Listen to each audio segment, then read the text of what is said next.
Good morning बच्चों, कैसे हैं आप सब।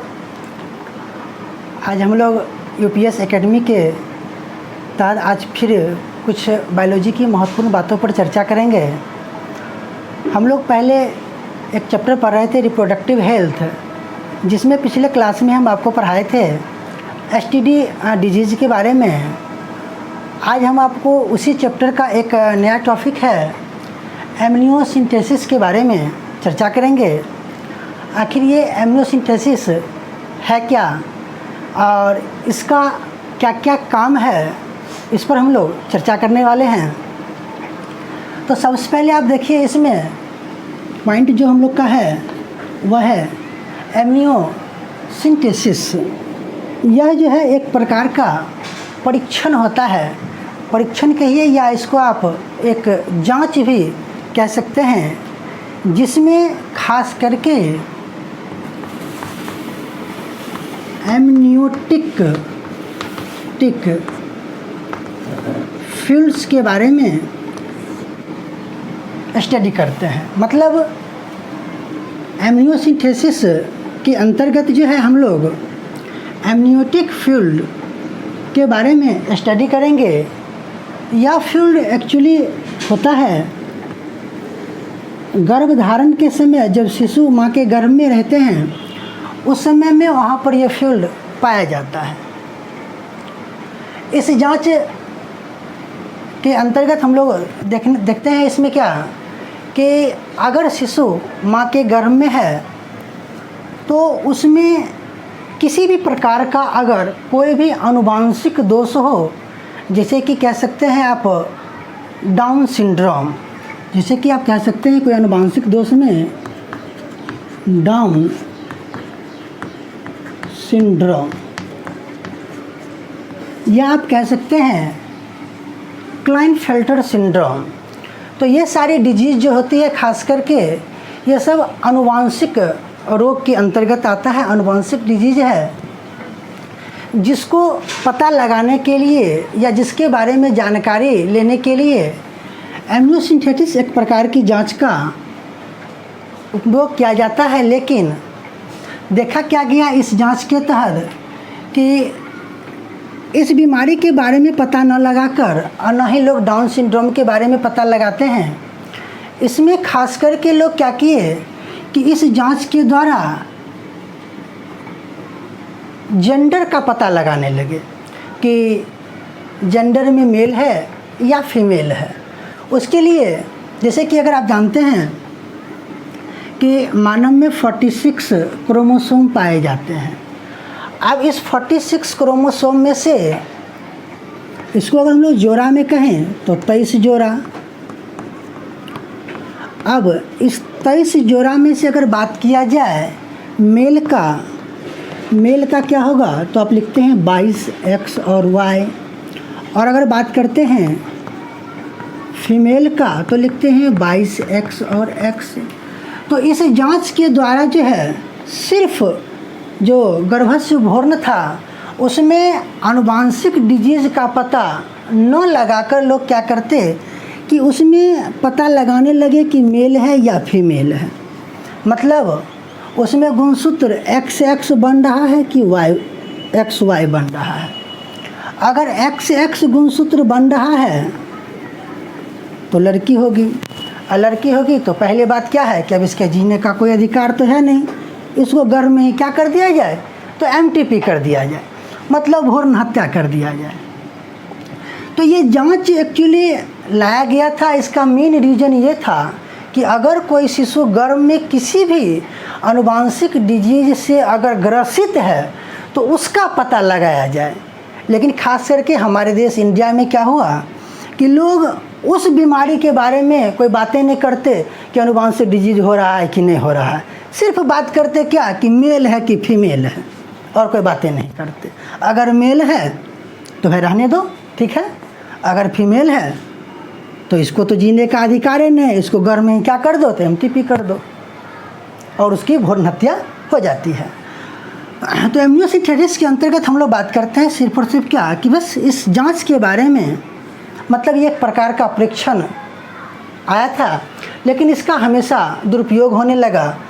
ये पॉइंट काफ़ी छोटा सा है लेकिन क्वेश्चन बहुत ही बेहतर इससे निकलता है। एग्जाम में आपको क्वेश्चन यहाँ से ऑब्जेक्टिव टाइप क्या देगा कि आनुवांशिक रोग का पता लगाया जाता है, तो किसके द्वारा? तो इस जांच के द्वारा लगाया जाता है। या अगर आपको दे दे कि लिंग का परीक्षण किया जाता है, तो कैसे किया जाता है? तो फिर इसके द्वारा किया जाता है। तो ऑब्जेक्टिव टाइप क्वेश्चन तो आपका इसी प्रकार से रहेगा। अगर डाउन सिंड्रोम के बारे में दे दे या क्लाइनफेल्टर सिंड्रोम दे दे, तो ये आनुवांशिक रोग है और इस रोग के जांचने की प्रक्रिया जो है उसको एम्नियोसेंटेसिस कहते हैं। और इस जांच को के द्वारा जो है मेल और फीमेल के बारे में भी जानकारी मतलब कि प्राप्त किया जाता है। अगर इस क्वेश्चंस को अगर आपको लॉन्ग टाइप में अगर पूछ दे या 2 नंबर वाला क्वेश्चन में पूछे, तो क्वेश्चन आपको बना देगा कि एम्नियोसेंटेसिस क्या है। तो सिर्फ आपको करना क्या है, इसमें ज़्यादा परेशान होने की ज़रूरत तो है नहीं क्योंकि पॉइंट छोटा सा है। इसमें सिर्फ करिएगा कि लिखना है आपको कि एम्नियोसेंटेसिस एक प्रकार का परीक्षण है जिसके द्वारा गर्भ में पल रहे शिशु का लिंग परीक्षण एवं आनुवांशिक रोगों के बारे में पता लगाया जाता है। और अगर समय पर पता लग जाए तो उसका समुचित इलाज भी संभव है। तो अगर इस क्वेश्चन को अगर अपने से आप लिख लीजिएगा तो ठीक है, और नहीं तो अगर आपको अगर प्रॉब्लम्स है तो हम इसका आंसर भी आपको यहाँ पर लिख देते हैं। तो चलिए इसका आंसर हम आपको लिख देते हैं।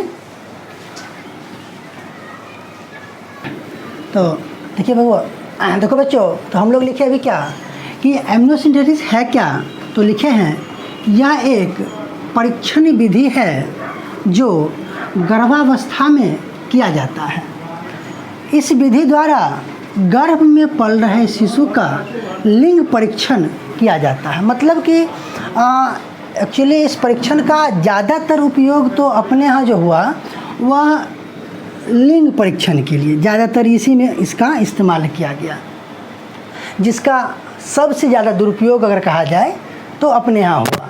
क्योंकि इसका मेन उद्देश्य था, इस जांच का मेन उद्देश्य क्या था कि आनुवांशिक संरचना का पता लगाना, ताकि गर्भ में जो शिशु है अगर किसी भी प्रकार का दोष उसमें है तो अगर समय से पहले पता चल जाए तो उसका उपचार संभव था। लेकिन लोग क्या किए कि इस पर ध्यान न देकर इस पर ध्यान दिए सबसे ज़्यादा, जिसके लिए सरकार को मजबूर होकर के इस जांच को बंद करना पड़ा। मतलब इस पर बैंड लगाना पड़ा कि अब ये जांच जो है वो संभव नहीं है। तो चलिए आपका एक बहुत ही इम्पोर्टेंट सा पॉइंट एम्नियोसेंटेसिस कंप्लीट हो गया, जिसमें से अगर सब्जेक्टिव क्वेश्चन दे तो आप इस प्रकार से काम कर लीजिएगा, और अगर ऑब्जेक्टिव टाइप क्वेश्चन दे तो वही डिजीज़ के बारे में पूछेगा कि आनुवांशिक डिजीज़ का कैसे पता लगाया जाता है या लिंग परीक्षण कैसे किया जाता है, तो आप आराम से इस पर काम कर लीजिएगा। तो हम लोग का ये टॉपिक तो ये हो गया। चलो बच्चों, आज हम लोग बात करेंगे फिर एमटीपी के बारे में। यह पॉइंट भी आपका रिप्रोडक्टिव चैप्टर का एक काफ़ी इम्पोर्टेंट पॉइंट है। एमटीपी जिसका पूरा नाम होता है medical termination of pregnancy, Hindi में इसको कहते हैं गर्भावस्था का मेडिकल उपचार। मतलब गर्भ में अगर कोई शिशु पल रहा है, अगर उसे समय से पूर्व अगर मतलब समाप्त करने की अगर प्रक्रिया किया जाए तो उसके लिए इस विधि को अपनाया गया है, जिसका हम आपको यहाँ पर डिफिनीशन भी क्लियर कर दिए हैं, लिखे हैं यह चिकित्सीय विधि द्वारा गर्भ में पल रहे शिशु को समाप्त करने की प्रक्रिया है। मतलब एमटीपी जो है वह चिकित्सीय विधि द्वारा गर्भ में पल रहे शिशु को समाप्त करने की प्रक्रिया है, जो खास करके वह भारत में इसी एक एक्ट के तहत या कहिए इसको एक कानून के तहत जो है इसको एक स्वीकृति मिली थी। मतलब वह एक्ट है medical termination of pregnancy act के तहत। तो कब मिली थी? तो 10 अगस्त 1971 ईस्वी को सबसे पहले 10 अगस्त 1971 ईस्वी को भारत में एमटीपी को स्वीकृति दे दिया गया था। इस एमटीपी के तहत जो है अगर कोई शिशु माँ के गर्भ में है और अगर उसको समाप्त किया जाए तो उसके लिए एक विधि को अपनाया गया था, जो विधि था एमटीपी। इसको 1971 में स्वीकृति मिला था और भारत में जो है यह लागू किया गया था 1 अप्रैल 1972 को इसे भारतवर्ष में लागू कर दिया गया था कि अगर कोई महिला या कोई पेरेंट्स अगर नहीं चाहते हैं कि उसे संतान हो और अगर फिर भी अगर वह गर्भधारण की प्रक्रिया अगर कर लेती है तो फिर उस संतान से कैसे बचा जाए, तो उसके लिए इस विधि को अपनाया गया था, जिस पर स्वीकृति तो उन्हें मिल चुके थे और 1 अप्रैल 1972 से एमटीपी देश में होना भी प्रारंभ हो गया था। इसको इस एक्ट के तहत medical termination of pregnancy act के तहत कुछ नियम को भी लागू किया गया था, जिस नियम के द्वारा एमटीपी करवाया जाता था। इस नियम में सबसे मुख्य बात क्या थे, इसको आप लोग नोट कर लिए होंगे, जिसको मिटा देते हैं। इस एक्ट के तहत एक इम्पॉर्टेंट सी बात क्या थी कि अगर कोई महिला गर्भधारण अगर की हुई है और गर्भधारण अभी सिर्फ 12 सप्ताह तक ही अगर हुआ है, गर्भधारण अगर अभी सिर्फ 12 सप्ताह तक अगर हुआ है तो इस एक्ट के तहत एमटीपी करवा सकते थे, जिसके लिए इस एक्ट के द्वारा निर्धारित था कि एक पंजीकृत डॉक्टर आवश्यक है। अगर कोई मादा जननांग 12 सप्ताह तक ही अगर गर्भधारण को अगर प्राप्त की है और अगर वह चाहती है कि एमटीपी करवा लें तो उसके लिए एक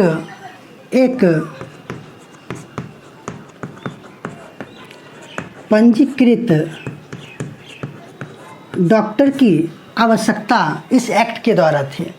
लेकिन अगर मान लीजिए कि गर्भधारण की अवधि 12 सप्ताह से बढ़ चुकी है और बढ़ते हुए वह 20 सप्ताह तक अगर पहुंच गई है, 12 सप्ताह से बढ़ कर के 20 सप्ताह तक अगर पहुंच गई है, तो उसके लिए यहाँ पर दो पंजीकृत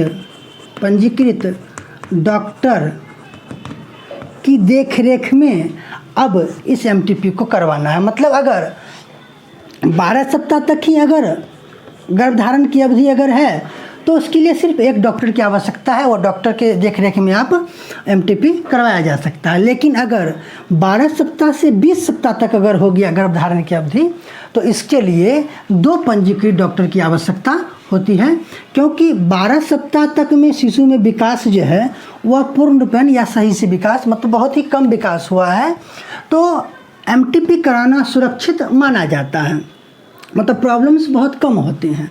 लेकिन जो ही 12 सप्ताह से 20 सप्ताह के बीच की अगर रेशियो आ गया तो यहाँ पर क्या है कि शिशु में वो कुछ ज़्यादा विकास हो गया है, तो अब एमटीपी करवाना बहुत ही मुश्किल हो जाता है, क्योंकि बच्चे के पर तो प्रभाव पड़ ही रहा है और बच्चे के साथ साथ उसके माँ जो है उस पर भी प्रभाव पड़ता है। और अगर प्रभाव अगर कम पड़े तो ठीक है, लेकिन बहुत ज़्यादा प्रभाव पड़ता है, यहाँ तक कि उसकी माँ मर भी सकती है। तो ऐसी स्थिति में वहाँ पर चाहिए कम से कम 2 पंजीकृत डॉक्टर की आवश्यकता होती है इस एमटीपी के तहत। तो इसमें से क्वेश्चंस अगर आपको अगर एग्जाम में अगर दे दे तो ऑब्जेक्टिव टाइप अगर क्वेश्चन देगा तो फिर आपको यहाँ से क्वेश्चन उठाएगा कि कितने सप्ताह तक एमटीपी सुरक्षित माना जाता है, तो 12 सप्ताह तक। इसके लिए कितने पंजीकृत डॉक्टर की आवश्यकता है, तो 1 पंजीकृत डॉक्टर की आवश्यकता है। लेकिन अगर क्वेश्चन दे दे कि एमटीपी कितने सप्ताह के बाद असुरक्षित हो जाता है, तो 12 के बाद जब हम लोग 20 के दरमियान में जब आते हैं तो यहाँ पर एमटीपी असुरक्षित माना जाता है, क्योंकि शिशु में विकास कोई ज़्यादा हो गया है, तो उसके लिए चाहिए 2 पंजीकृत डॉक्टर की आवश्यकता होती है। तो ये तो आपका हो गया शॉर्ट टाइप क्वेश्चंस। लेकिन अगर लॉन्ग टाइप क्वेश्चन अगर दे दे कि एमटीपी क्या है, तो क्या करेंगे, तो सिर्फ डेफिनेशंस पर काम कर लीजिए। क्या लिखेंगे कि यह चिकित्सा विधि द्वारा गर्भ में पल रहे शिशु को समाप्त करने की प्रक्रिया है। और सुरक्षित कब तक, तो 12 सप्ताह तक। और असुरक्षित कब तक, तो 20 सप्ताह में आइए तो क्या हो जाएगा, असुरक्षित हो जाएगा।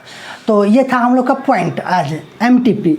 तो अभी हम लोग बात किए थे एमटीपी पर, जो काफ़ी इम्पॉर्टेंट क्वेश्चन है।